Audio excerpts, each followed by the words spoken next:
యేసుక్రీస్తు అంత పరిశుద్ధమైన దేవుడు ఈ భూ ప్రపంచంలో ఎవరన్నా ఉన్నారా? యేసుక్రీస్తు పుట్టుకలో పరిశుద్ధత, ఆయన బ్రతుకులో పరిశుద్ధత, ఆయన జీవితంలో పరిశుద్ధత, ఆయన మాటలో పరిశుద్ధత, ఆయన ముట్టుకుంటే పరిశుద్ధత, ఆయన వేసుకున్నటువంటి వస్త్రపు చెంగు తాకితే పరిశుద్ధత.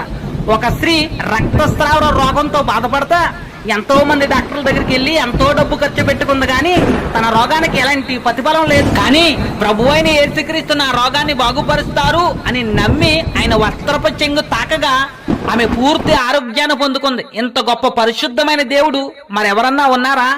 ఆయన మాటలో పరిశుద్ధత. ఒక ప్రధాని కుమారుడు రోగంతో చావు బతుకులమై నుండి ఆ ప్రధాని యేసుక్రీస్తు దగ్గరకు వచ్చి, ప్రభువా నా కుమారుడు చావుకు ముందే బ్రతికించు అని అడగ్గా, నువ్వు వెళ్ళుము నీ కుమారుడు బ్రతికే ఉన్నాడు అని చెప్పగానే అదే సమయానికి అదే టయానికి ఆ కుమారుడు మరణ రోగాన్ని పోగొట్టుకుని పూర్తి ఆరోగ్యమైనటువంటి జీవాన్ని పొందుకున్నాడు. ఇంత గొప్ప పరిశుద్ధమైన దేవుడు మరెవరన్నా ఉన్నారా? ఆయన ముట్టుకుంటే పరిశుద్ధత.